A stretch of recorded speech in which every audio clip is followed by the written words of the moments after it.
How to get Windows 11 without TPM 2.0. To get Windows 11 without TPM 2.0, proceed with caution. 1. Create a new subkey, named labconfig at hkey_local_machine \system\setup in Windows Registry Editor. 2.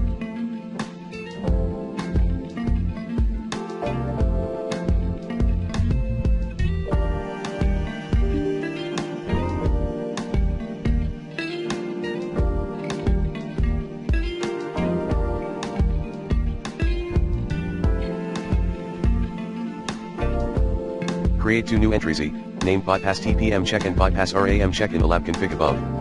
3. Set 1 to those 2 items above.